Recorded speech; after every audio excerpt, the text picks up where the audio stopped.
Hello and welcome to the aForm Show, the premier podcast for all things architecture and design across the MENA region. Welcome to your tribe. Today's episode is supported by SkyStruct, the groundbreaking construction and project management solution that's absolutely turning heads in the industry. They are bringing together architects, engineers, project managers, procurement, and essentially any stakeholder onto one singular platform. Yes, clients are included. SkyStruct is genuinely changing the game. Its tailored modules for construction management, inventory, labor, cost management helps streamline the chaos of construction projects. They are rolling out very soon in Dubai, but you as the listener can get in early. Drop us an email at hello@aform.studio and find out how SkyStruct is the future, and it is here today. Now, let's get into the episode. Welcome to the show, everyone. Today we are joined by Veena Kanchan, founder and director of interior design, and Siddharth Ramnathan, partner and director of architecture at VS Design Studio. Their shared passion and drive towards creating spaces that focus on human experiences and their connection with nature is remarkable. They are known for bringing forth some exciting architecture and interior design projects to the GCC every year. Their speciality in bespoke and comprehensive design solutions is projected in the flawless harmony of architecture, interiors, and landscape in their projects. It is a pleasure to welcome you both to the show. So without further ado, let's get into it. Thank you. Thanks, Alan, for having us here. Awesome. I was curious when we were starting this entire process of getting you on the show. VS Design Studio, fairly new enterprise, relatively speaking, in terms of architecture. So I kind of want to go back to the beginning. How did the studio come into play? Who decided and said, this is what we're going to do? Or how did you find each other? How did you come to the fact that, this is what we need to do? This is what our firm's ethos is. Take us back to the beginning.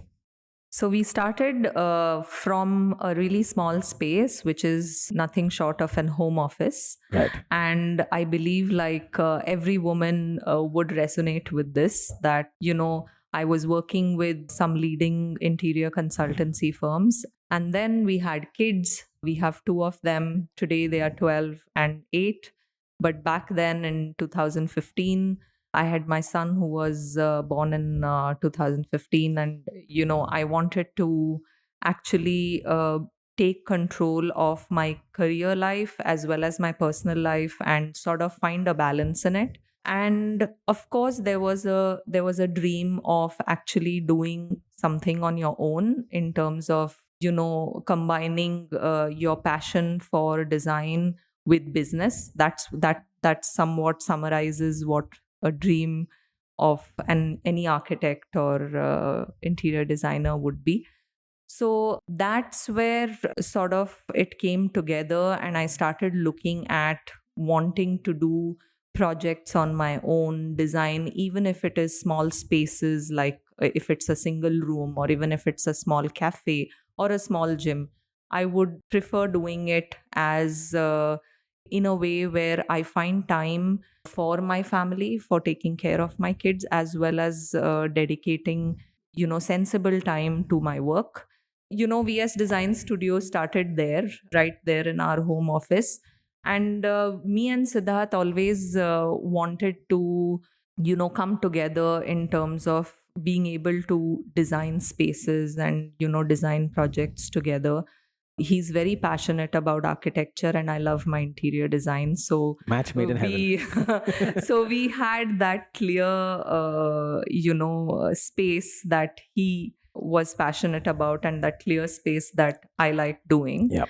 And so that's almost where it started. And I would say I've been very fortunate to come across some really good clients who trusted in me and helped me form the basis of, pushing the company higher and higher.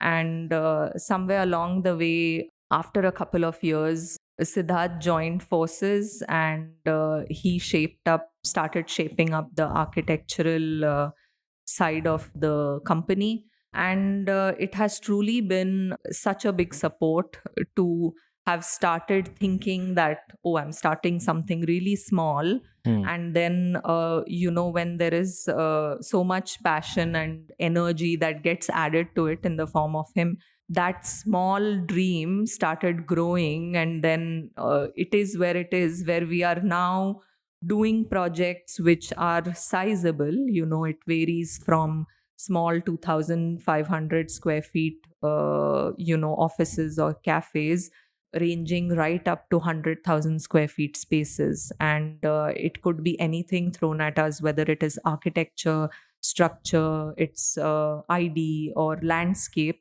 We are able to do it all just because it's like it's both our passions come together and just created in the form of VS Design Studio. We are 7 years old now.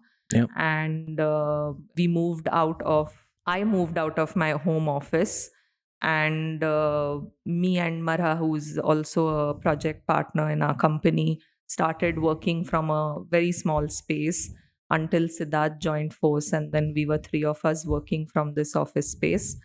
And Zena joined, and now we are a team of six of us working together on multiple architecture interior projects. Interesting. It always makes me happy as a designer who's been in the ecosystem for a fairly long time, not too long, but definitely someone who's obviously grown up here. It makes me happy when I hear about stories like that, which are kind of very okay. Let me give a bit of context. So maybe a decade back, the thought of sort of local talent was missing, or it wasn't very popular. At least that I've seen, that clients sort of preferred going with the larger firm, the larger international firm, just to assure things like quality control and so on and so forth. It seems that now there's a shift where clients prefer the bespoke approach, where they know that their designer is working for them and is giving them due attention on their project. This is sort of my theory. Do you feel it's the same now that you've been in that ecosystem? Yeah, I think that is something that has been, we can sense that from some of our clients. So yeah, means we are a boutique firm, and the kind of service we offer, and we work with a lot of private clients also. We go beyond what is normally done in a very commercial setup times. Yeah. Because a lot of these projects are where we are designing their private homes and things like that. So they are more intimate than just Much more. doing Yep. something for where you're working with a developer or something like that. Yeah. So conversations do get deeper at times. Relationships are more stronger in a way. Yep. And of course, you do value those relationships, so you want to go beyond what is just written in the contract, for Right. example. But yeah, there is a tendency and there is a growing feeling among a lot of private clients that they want to work with. It's more they want to work with the right people than with the just the name of the Yeah. company. Because ultimately, my belief is whatever is the name of the company, it all depends on who's involved with the job and who's Absolutely. managing the project or who's working on the project. Yeah. So that's the key thing. I think the experience of the client is what matters, and if the client experience is more positive when they talk to the people who are actually on the job, then I guess it's a more holistic approach to the work that is done, and also it reflects the quality of the work in a very big way. And I think clients who invest their time and money into projects like these, where they can be assured that they get that experience and they can get the quality out of the consultant they are appointing, then actually it doesn't matter whether it is a big consultant or a small homegrown. It's all about the person whom they are interacting. So I think we ensure together, not just me and Siddharth, but we as a team all together ensure that whoever is in coordination with the client, we try to see that the experience of the client is good, and they feel that it was the best idea to come to you guys, and we got what we wanted. True. So that's True. And also the thing is that in our profession and business as consultants, most of your projects come through referrals from Yep. past clients, and that's your biggest source of business in Yep. a way. So we do, even if we are a boutique firm, we have worked with big consultancies, worked on much bigger projects and all of that. So all the learnings from there is something that we do bring along. And it's not that just because we are a boutique firm we will only do projects in a certain way. It's not that way. The level of drawings and of one aspect of thing is, once it is designed, even the way the project is documented and then finally delivered is something that we pay a lot of attention on. And that is also something that, because it's the full complete experience that Yep. a client takes Of back with course. him. Of course. Of course. I think as much as I completely agree that as an architect that also does a lot of bespoke residential work, especially those type of projects and those type of clients are sort of a different approach. Like you Yeah. said, you sort of hit the nail on the head. It becomes more about the relationship and the experience than anything else.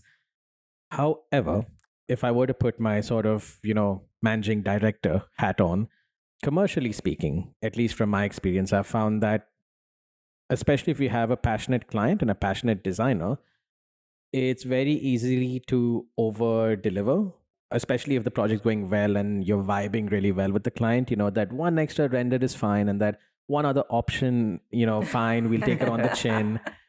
So I'm trying to understand, because both of you all seem like very passionate designers. So is there anyone that sort of raised their hand at some point and says, listen, we're now doing too much, we need to pull back? Or is That's there any always me, by the way. Because if I would say in the passionate quotient of, doing design versus commercial, Right. I think Siddharth is the one who's more inclined towards let's do Yeah, it. yeah. Right. He is more the one who would even probably convince me to a certain point, saying, if it is required, let's do it. Yeah. And I'm not against it, but then someone has to wear the hat Absolutely. of being making commercial sense to the end of the process, which is also very important. So yeah, we do have such conversations, but then I think what really takes comes to the foreground is our own experience with the client, which makes a huge difference for me. Actually, I'm not sure about No, it does Siddharth, for but yeah, it does for yeah, me too. Yeah. because if normally it's always spoken about how a company treats the client, or what is the client's experience. But I think what is also important is for the client to know that we need to have a great experience as well, right? Because that reflects on the work directly, and that of course reflects on how many extra renders we give them, Of course. and Of course. how much more we just put in just out of the sheer love for the client. So I think that is what really makes the difference for me. But then yes, there are some situations where we do need to talk to the client directly, that look, we've gone the extra mile, we've done that already, and now it's time that we Either pay up or shut up. One of the two. yeah, Yeah, but so Veena is right. So initially, when I passed out from college and all of that, I had the more ideal on architecture and how things are done and how a practice goes and all of that. But after having worked here and then having started my own, joined forces and started my own thing, I do realize that it finally, unless something makes sense from a commercial point of view, all ideas they are pointless after a point. They can't sustain themselves. True. So we do go an extra mile on many scenarios and with many clients, but at the same time we try and keep a balance where things are working commercially. And it's more challenging when you are trying to pursue architecture in a certain way because of how the market is, I think, skewed in a way. It's more challenging to practice architecture that way. Interior design, I'm not saying it's it's simpler in any way, but there are more opportunities. And clients are at times, they want a very classical building, but they want a very modern and a sleek interior. Right. So there is, so it helps us when we are doing both interior and architecture projects Yeah. together to achieve that balance. Yeah. And from a business point of view also, I've started to realize that typically life cycles of both ends are quite different. Kind of interiors, you're always kind of in that 60-day, 90-day sort of, period of most things. With architecture, that becomes the 24 to 36-month period, with Yeah. most things. And just if I were to think from like a cash flow point of view, it helps to have both those services in so that you do get a regular sort of stream going, I suppose. Even from a studio point of view, I think it makes a bit of sense because you work at different paces, I would think, right? Yes, I think architecture on steroids is what interior design is. true, it's true.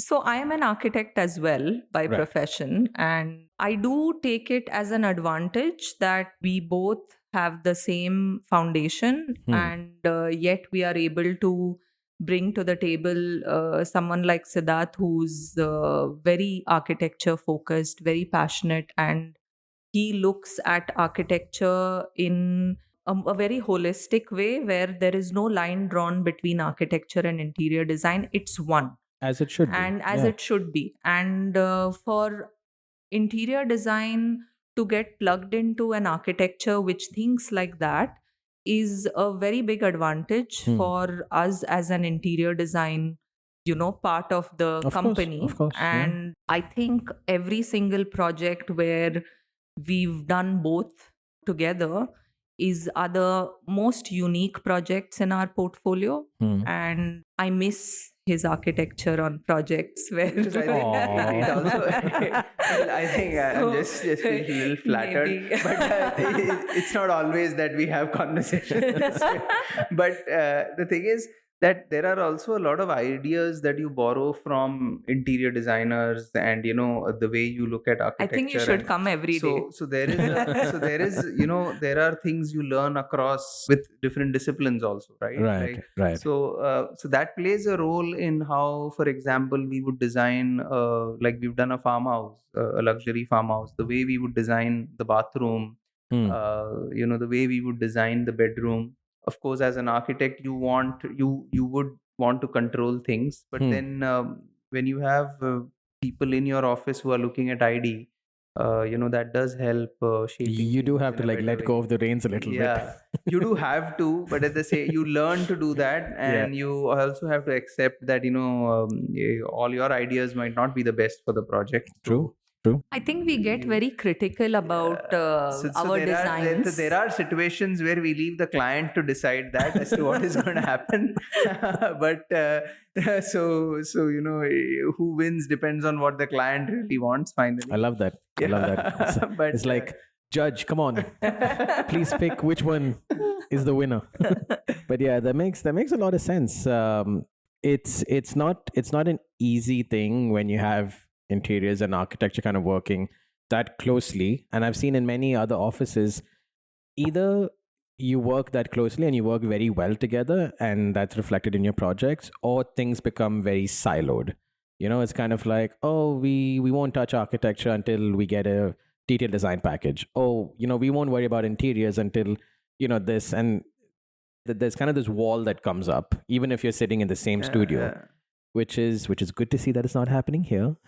Yeah, that is something that is also something that a couple of clients have mentioned to us. Yeah. Because it's typically, most scenarios are where architecture and ID is done by different firms or different departments. In our case, our size, it doesn't make us like two different departments. Right.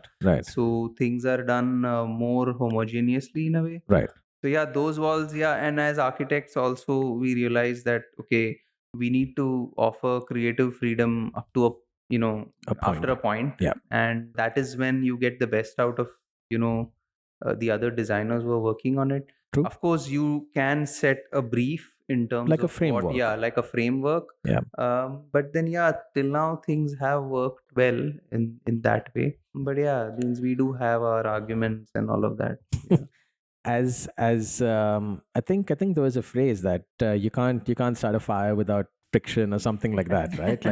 Like you do need some kind of resistance in order for something great to happen. Yeah, like I said, I think the critical discussions that we have, it's only in the benefit of the project, because these discussions are only to get a better design out of it, more, Right. something that's more functional, Right. something that is more bespoke to the project, or more client requirement oriented, than rather than what in each of us feel. Gotcha. So yeah, I think it's a healthy discussion, I believe. Interesting.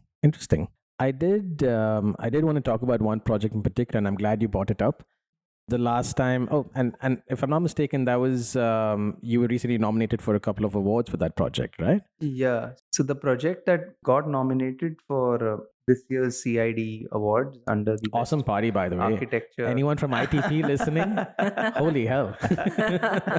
You guys can put on a show and a half. But yes, please continue. So that was it was a private residence in Riyadh, which we have designed for private client, and it's a basement ground plus 2. So we were nominated for the best architecture as well as the best interiors for that one. Wow. That's a big feat in itself already. Yeah, so that was it's a 25,000 square feet house, and it got a lot of things going on. I can imagine. Yeah. Yeah. And it looks pretty simple from the outside, but it's pretty complex from inside as to how the spaces are organized and what all is going on. Gotcha. So yeah, it is one of the projects where we really had good fun doing it. And it was pretty challenging because of the context of the site, and also factors of privacy, all of this that that is what I want to touch upon, actually. More like a two-part question, actually, which is, obviously there's this notion of Saudi Arabia, right? Obviously privacy, male female interaction, creating public spaces and purely private spaces are essential, obviously. But then there's also this idea of, at least from the work that we're doing, there's this idea of wanting to integrate a lot of outdoor space into indoor space, via courtyards or, whatever it may be. So I just want to understand from your experience on this project, did you notice opportunities where the client was like, yeah, let's go do that, I want to explore this option? Or did you come across, whilst integrating, context, obviously there's also, things like passive design and so on and so forth. Did you find any opportunities in this project which you think really stood out and worked? So this is pretty much the site for this one is located in an area which is not very far from downtown Riyadh. Right. And it's a residential neighborhood of villas, but it's almost a square plot, around 1,000 square meters. And it is surrounded by villas on 3 sides. And the setbacks are the villas are very close to the boundary wall. It's only 2 meters setback on the side. So that means if you are building your villa, then you're like 4 meters away from the next bedroom. From one window to another is just 4 meters, which is very less. Yeah. So that was one aspect that we had to factor in. Plus, there were requirements from the owner in terms of what all he needed. And one thing that we always do before we start off is going back to the academic years where you study the site and you find out what are your opportunities, what are your challenges. And there were some opportunities in this one where we had, so it's one thing that so even though we are in the Middle East here, I think that there are opportunities for, making sure you orient the house in the right way from a heat gain point of view. At the same time, you channel wind into the house. Which I think is more important in this region, because it is one of the critical aspects of any because even though we are living in mostly in air conditioned houses now, but there are times of the year, like in Dubai, there are at least 4 months of the year where you don't need AC. 4 to 5 months, you can extend that. Yeah. Riyadh has a little more extreme climate, but still has winters which are pretty pleasant, and so we had opportunities here that we felt we could use. And the way this house is designed is we hardly have any windows facing the neighbors. Right. All of them, it's more an inward looking house Hmm. than going back to the traditional courtyard. And the courtyard in a way opens out to the living spaces down. And also the living spaces are created in such a way that they can be opened up not only to the outdoors but also to family living and guest living and all of, or the formal living, family living, all of this opens up. Right. Because we had like for occasions like Eid and all that, there's a big family gathering. Yeah. And You need as things much can, space as yeah, possible. and things can be more flexible that way. Yeah. Plus we had a shaded pool in the Nice. in the ground floor, which again opens out to the courtyard. So one of the ideas of this project was like we wanted to do something whereby from one end of the plot to the other, once you open the the windows, you can actually see the walls. So Nice. it's done that way. The boundary walls are high just to ensure privacy, Right. but then everything inside that is the house. Is open. Yeah. Yeah. Interesting. This is one project where, right from the point where you see the layout, you don't see where the boundaries are. It is literally the outdoor flowing into the indoor, and the indoor further flowing into one space into another, and you have reached from one plot boundary to another. So Wow. it's that see through. So for example, the way we oriented the pool is it catch the wind actually flows above the pool. So even though it's a conditioned pool, you can open it up. Yep. And then breeze actually flows above the pool. Nice. On another end, we have a reflecting pool. So we have a courtyard, and that creates a draft effect because of which there is circulation. So again, the way the windows are oriented, we have made sure that there is good quality of light coming in. Right. All of the bedrooms on the first floor open out into their own terraces, which are again private terraces, shielded from views from neighbors and all of that. But that was also part of the bylaws. But again, they have then full floor to ceiling windows which open out into these green spaces. Gotcha. So it was something we loved doing, that one. I think that is something which, I mean, I've not done as much work in Saudi in this matter, but even the clients that we've dealt with, they seem to be a lot more accepting of designs like that. Similar to, I had this one client who basically was simply like, oh, we don't need a male majlis anymore. We don't need that anymore. Like, everyone can come in. This is a common space for everyone to use. If I'm there with my friends, it's fine. If if my wife is there with her friends, it's fine. This whole segregation was not as prevalent. But then again, he's obviously a younger client and probably a different outlook. But the one thing which even I faced resistance with him was, as much as we tried to push this whole outdoor, indoor living, I was like, listen, we'll make it simple. We just have massive sliders, jumbo size, Vitroxa all the way, no problem. Slide them out of the way, completely indoor-outdoor integration. And even then, there was resistance saying, how long will I actually use it? I guess this whole concept of outdoor living was still relatively new to him. So I just want to understand, for that specifically, did you feel like it had to be a sell, or was the client sort of on board with you guys? In this particular case, like the client was pretty much on board. Okay. And in this project, like I said, the side setbacks and the rear setbacks are only 2 meters.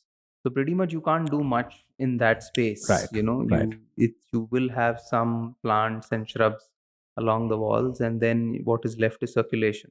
But in the other spaces that we have created, there is always an opportunity. There is always there is a provision, and we have landscaped it in a way where we've used more native species. We've not used heavily not covered with lawn and things like that. that is the worst. So they are pretty.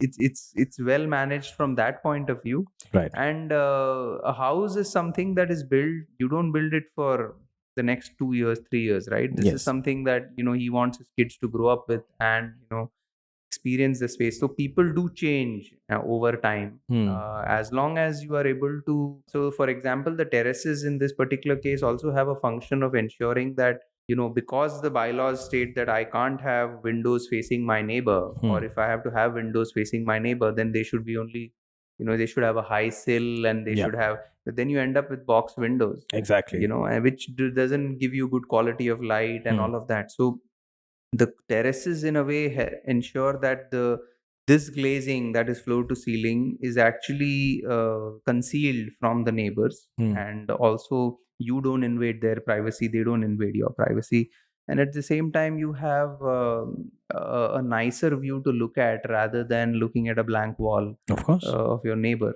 Yeah. So these terraces and all of that have been done with that sense, which is something the client really understood. Gotcha. And then he really loved it. Makes how it was sense. done. Makes sense. So I do understand that there are challenges like this, but I think people are slowly opening up to the idea of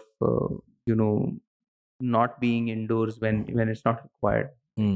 True. And hopefully if all goes well, we as designers kind of push them even further down that direction. But yeah, it's good to see that that's what they're wanting now, which is but awesome. I also think that it has to be done in the right way. That Of what course. happens is that at times you have terraces which are not shaded, which are oriented in the wrong direction, and that even though you have the best view in front of no one's ever going to go out there. You won't like to stand there. No one's going to go there. I really believe that if you want to have an outdoor space here, it has to be shaded.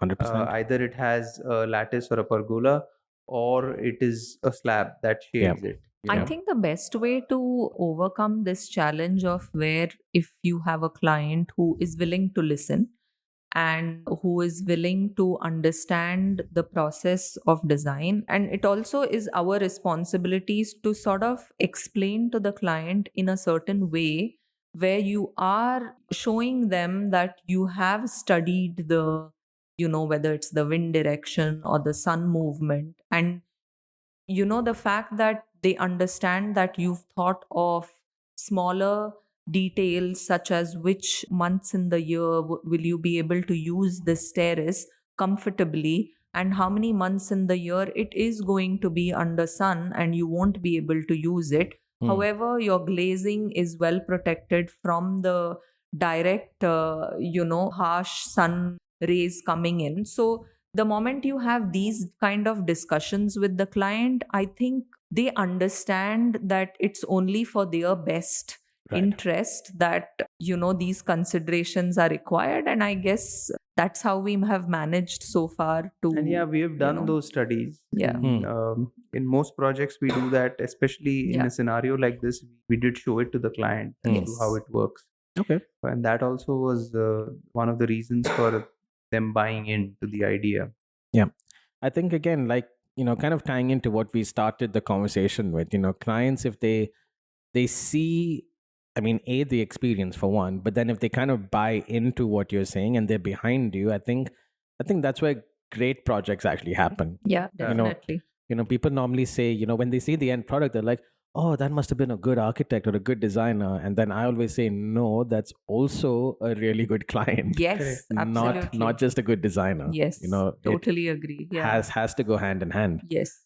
So as we sort of reach the end of the episode, so to speak, I kind of want to switch gears a little bit and ask you about something which is of interest to me particularly, which is there's this weird thing that happens when you start off as a small studio, which is eventually at some point you do have to grow because you do good work, you get more good work, you do that, you get more work, and sooner or later you need to sort of expand.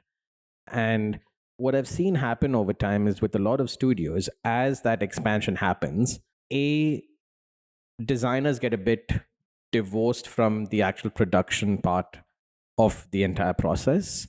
And B, it becomes a bit more, it is kind of around work culture, kind of creating what your company stands for. It's a lot easier when you're a much more smaller team. But as you start growing, which I think you guys are probably already on that path, do you find it a challenge to maintain that sort of design thinking, work culture, so to speak, with newer staff that comes on? Do you find that as a challenge yet, or is that something on the horizon? I think, yes, it could be challenging. And we have had these discussions in terms of, as we grow, it automatically is on our face where we find it difficult to actually dedicate the same amount of time that we used to, let's say, a year ago. Right. Now, how do we address that kind of issue that we see as coming up?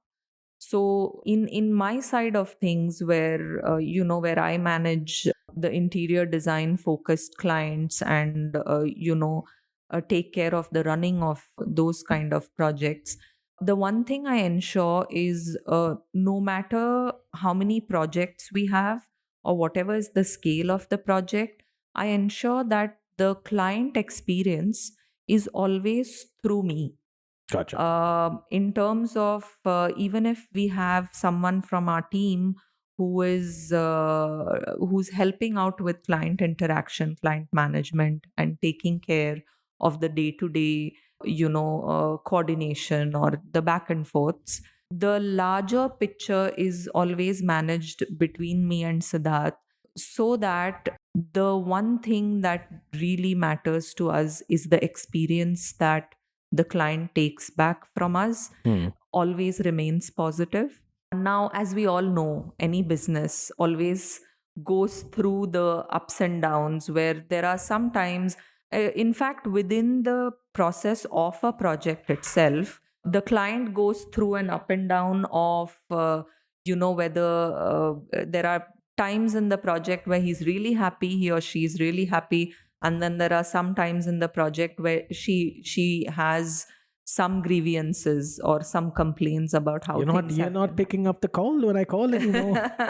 You're too busy. You're too busy. Yeah. But I think it is always important to come back, to make a comeback with the client, just in a positive way, and not just with words, but with actions. Yep. In terms of, we are responsible for the project or the home or the office that has been entrusted to us.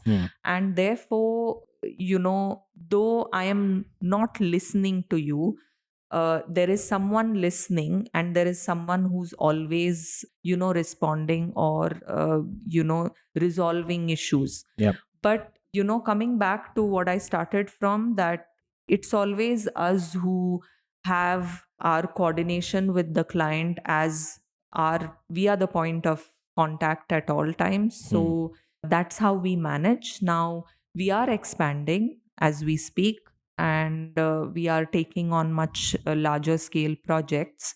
But at the same time, we are ensuring that the design quality still remains the same. So, the way the work has been segregated, or the flow of work is such that it always is channelized through us. Gotcha. So, yeah, I guess Makes sense. it is working positively so far. Yeah. I completely agree. That is the best way. It at times it can become a bit of a bottleneck also, in the sense that I suppose when you hit a certain scale, it becomes relatively hard to maintain that same sort of model. But yeah, I've seen many firms that work around that also. So anything is possible, really. No, I think it's about having the right people along, and Yeah. making sure you hire and you work with the right people. Yeah. So Yeah. we have been fortunate, who have been with us for a while now. Yeah. And Yeah. they've grown into senior designers who can manage things. Gotcha. But yeah, it's very important that you gel with the thinking of the company and the way the company would approach a Yeah. project. Yeah. And every project has no one way of looking at it because every client is different. Correct. And the requirements are different. Yeah. Some are commercial projects. They Yeah. have a certain way of Yeah. that it needs to be approached. Some projects are more passion projects where the client is fully passionate and they have to be run in a different way. Right. But that's the fun part of being on your own, where you are juggling so many things, and you get to learn a lot, and also you have to manage all these things. But I Yeah. think that's something that I do enjoy now. Okay. Awesome. We have a bit of a closing tradition on the podcast, and it is basically what happens is that we have one of our previous guests ask a question blindly to the next guest. So you won't know who asked the question, and they don't know who's going to get the question. Okay. So we have a question for you today, which is an interesting one for the both of you, actually. So you can decide who wants to go first. Okay. The question is, okay, I mean, it's a bit funny, but did you learn your best lesson through your worst project? Yes or no? I suppose that's the question. I think means like what you say is mistakes or Key learnings. yeah, they are that is what teaches you the most in a lot of scenarios. So whether it is on how you manage a client or whether it is some technicality, there are experiences that like we've been working for 20 years now in the profession. So we have been, I can speak for myself that I have been, there are mistakes that you've made and you realize that, oh my God, this is going to get built now. Yeah. And then, you try and do all that is possible to try and rectify it. Something that happened 3 years, the second year that I started working. And so there are a lot of those things that happen on and off, Right. which do teach you on what not to do, actually. Right. Because one thing that someone told me when I went to meet him, it was a prospective client, is that the most important thing is to know what you don't know. Exactly. And that is something it really caught me, and I realized that that is something we always want to be, and we are very forthright about that as to what we can do and what we can't do, just so that we manage expectations. Gotcha. Yeah. So Any key learnings, Veena? I think every project has had learnings, and I wouldn't say every project is flawless. There have been things that when you reflect back on it, and I think it should be what I believe everyone does. I don't think we are the only ones who have. I'm sure. So yeah, I mean, every project, we always look back, and there are more than a couple of things that we feel we could have done better, or we say, okay, this is a learning and we need to improvise on this in the next project. And then the next project poses a different perspective, and then you end up doing different kind of flaws. So yeah, as far as there is no worst project, by the way, for me yet. It is always, I guess it is for us. We don't have any worst projects. It could be certain experiences that you could say could make it a worst project. But then, I think we critically analyze it and come out of it very positively. I think what really matters is at the end of every project, it is important to feel positive, because that is what keeps you going, right? Yeah. I mean, if you have critically analyzed your work in a way where you have found a list of positive learnings, a list of flaws which we can improvise on our next project, you've just come out of it positively, and it is a good project no matter what. So I guess that's how we have I agree. learned. But it's a good question, by the way. Yeah, I should tell the question asker. Wait, is that even correct grammatically? Question asker. The person who asked the question. It's the era of short forms, short ways of talking, OMG and OMG. Yeah. So we look forward to your question for the next guest. So feel free to think about it. We don't need to answer it right now. Okay. So you have some time to kind of put it together. But I'm kind of flying solo today, but on behalf of the team that is behind the aForm show, we obviously want to thank the both of you for, giving us your time. I've said it multiple times and I'll keep saying it. The show is only possible because of designers like yourself coming on and being transparent about your learnings and your findings. And I think that it's only through conversations like this that the entire design ecosystem sort of elevates. We live in a very, very fast-paced design ecosystem here, as we all know. So the more we can share and get information out there, I believe helps everyone in total. So thank you so much for coming on. Yeah. Thank you for having us. Yep. Thanks, Alan.